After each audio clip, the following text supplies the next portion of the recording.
বিসমিল্লাহির রহমানির রহিম।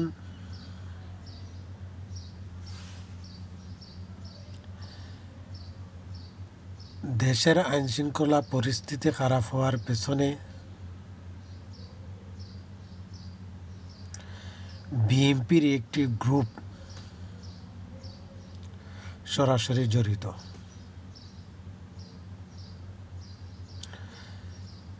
বিএনপিতে আমি বলেছি আগে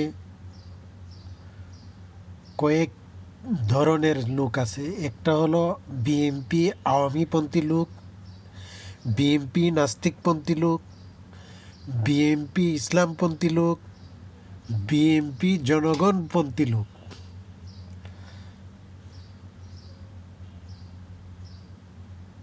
এই সমস্ত সব মিলিয়ে বিএনপি যে সমস্ত নাস্তিক আর আওয়ামীপন্থী লোক, এরা বিএনপির আওয়ামী লীগের লোককে সাথে রেখে তারা চাচ্ছে যে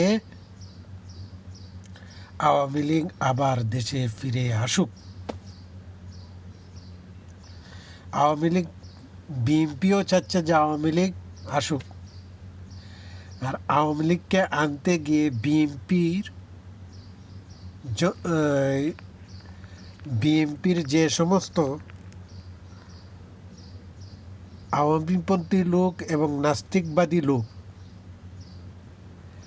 এরা দেশের আইন শৃঙ্খলা পরিস্থিতিকে খারাপের দিকে নিচ্ছে। এতে বিএনপির লাভ কি? বিএনপি কিন্তু একা সরকার চালাতে চায় না। বিএনপি একা সরকারে থাকতেও চায় না, কারণ বিএনপি একটা রাজনৈতিক দল না। বিএনপি হচ্ছে ফাও একটা দল যাকে জনগণ বারবার ক্ষমতায় বসায়। বুঝছেন? বিএনপির না আছে রাজনৈতিক কোনো ইতিহাস, না আছে বিএনপির রাজনৈতিক কোনো দর্শন, না আছে বিএনপির রাজনৈতিক কোনো গুণ, আন্দোলন, কোনো কিছুতেই বিএনপি নাই। বিএনপি শুধু একটাই পারে, ক্ষমতায় বসলে শুধু খেতে খেতে খেতে। তারা আবার নিজের দলের কর্মীদেরকেও দেয় না।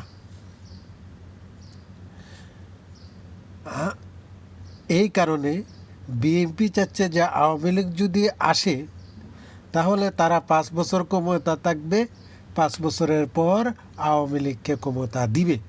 এটা হলো বিএনপির সমঝোতা আওয়ামী লীগের সাথে। কারণ ক্ষমতার পালাবদল যদি আওয়ামী লীগ এবং বিএনপির মধ্যে থাকে তাহলে সুবিধা যে যে সমস্ত দুর্নীতিবাজরা আগে জেলে ছিল বর্তমানে তারা মুক্ত হয়ে গেছে।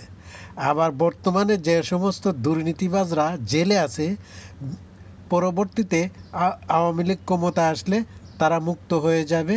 আবার বিএনপির কিছু লোককে জেলবন্দি করে দেখিয়ে দেবে যে আমরা জেলে বন্দি, অথচ তারা পরস্পর ভাই, মানে জেলের ভাই।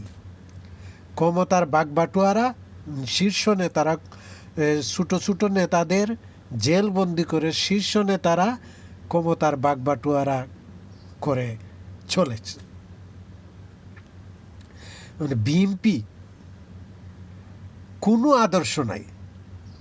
তারা বলে শহীদ জিয়ার আদর্শে চলে, অথচ শহীদ জিয়ার আদর্শ বর্তমান বিএনপির মধ্যে নাই। বুঝেছেন? সুতরাং বিএনপি একা কখনো ক্ষমতা চালাতে পারবে না। এজন্য তারা আওয়ামী লীগকে আনতে চায়। দেশের পরিস্থিতি খারাপ হলে তারা আওয়ামী লীগকে ডেকে আনবে। অপরদিকে ইসলামপন্থী এবং জামাতকে বিএনপি কখনো ক্ষমতা দিতে চায় না। এটা বিএনপি নাস্তিকবাদী দল, বিএনপি আওয়ামীবাদী দল, বিএনপি আওয়ামীবাদী দল এবং বিএনপি জামাত বিরোধী দল সব মিলে তারা সংকল্প করেছে যে আমরা কখনো ভবিষ্যতে জামাত এবং ইসলামপন্থীদেরকে ক্ষমতা দিব না। এই সুবাদে তারা আওয়ামী লীগকে ক্ষমতায় আনতে চায়। ওই কারণে তারা দেশে একটা নৈরাজ্য সৃষ্টি করে আইন শৃঙ্খলা পরিস্থিতিকে সৃষ্টি করে জঙ্গিবাদের উত্থান ঘটাতে চায়, যাতে তারা বলে নির্দোষ মানুষকে, কিছু দাড়ি টুপিওয়ালা মানুষকে ধরে তারা বলবে যে ওই তো জঙ্গি, ওরাই এই কাজ করেছে, এই গেল জঙ্গি, এই গেল জঙ্গি, এইসব করে ওই যে পুরানো ইতিহাস তারা জঙ্গি খুঁজবে এবং আলেম উলামা এবং জামাত উপর নির্যাতন চালিয়ে আওয়ামী লীগকে সাথে নিয়ে তারা ক্ষমতা ভাগ বাটোয়ারা করে খাবে। এটাই হলো বিএনপির মূল উদ্দেশ্য। এই জন্য বর্তমানে তারা আইন শৃঙ্খলা পরিস্থিতির অবনতি করেছে। আমরা যে সংবিধানের দোহাই দিই, যে সংবিধান দিয়ে আমরা চলে আসছি, এটা তো ব্রিটিশদের দেয়া একটি সংবিধান, অথচ ব্রিটিশরা এই সংবিধান অনুসরণই করে না। আমি বললাম ইসলামী সংবিধান তোমরা মেনো না, না মানলেও ইসলামী সংবিধান না মানলে আল্লাহ তাআলার কিছু আসে যায় না, কিন্তু তোমরা নিজেদের সংবিধান নিজেরা তৈরি করে এটা তো মানবে, কিন্তু তারা এটাও মানে না।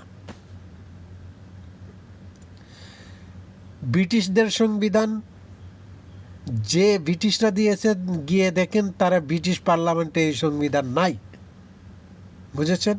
কিন্তু সেই সংবিধানে বাংলাদেশ চলছে। সুতরাং 1000 বছর পর্যন্ত পীর আউলিয়া দরবেশ যদি এই ক্ষমতায় যায়, তাহলে জনগণের কোনো ভাগ্য পরিবর্তন হবে না, জনগণ ইনসাফও পাবে না, কোনো কিছুই বিচার পাবে না। তদুপরি আমি বলি, আমরা বিচার চাই না। বিচার এবং অপরাধীর শাস্তির মধ্যে পার্থক্য আছে। বিচার যখন করা হয় তখন অপরাধীরা কারণ এবং কেন খুঁজতে খুঁজতে যাবজ্জীবন মুক্ত হয়ে যায়, খালাসে মুক্ত হয়ে যায়, জামিনে মুক্ত হয়ে যায়।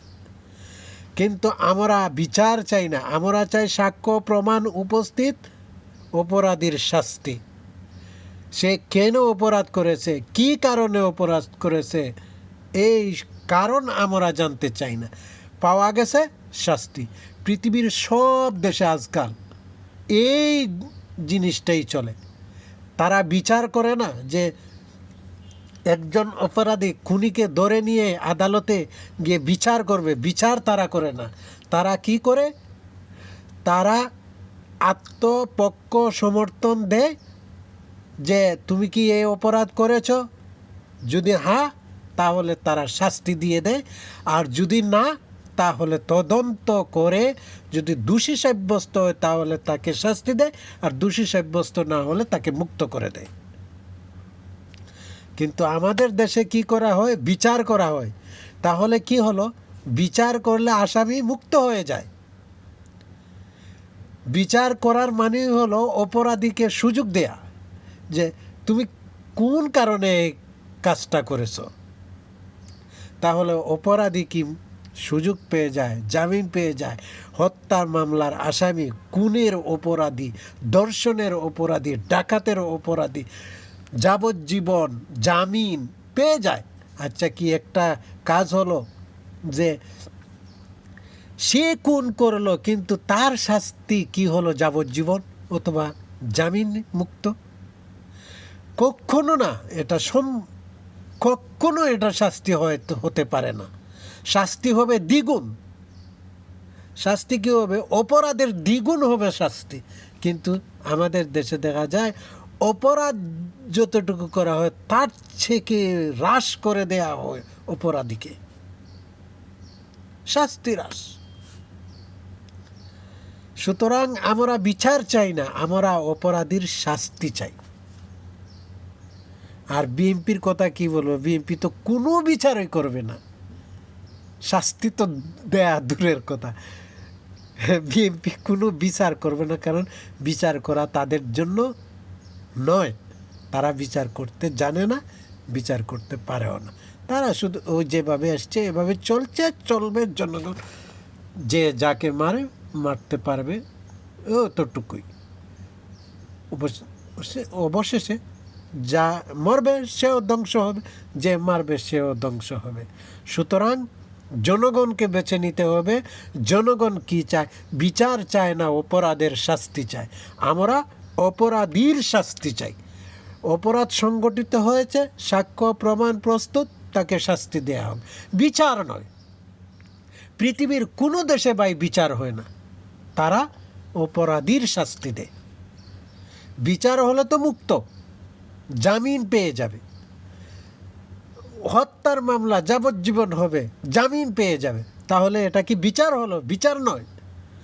ওকে দিতে হবে কি? শাস্তি। যে শাস্তি করেছে সেই অপরাধের দ্বিগুণ শাস্তি। বুঝেছ? ডাকাতের শাস্তি মৃত্যুদণ্ড দিতে হবে, ধর্ষণের শাস্তি মৃত্যুদণ্ড দিতে হবে।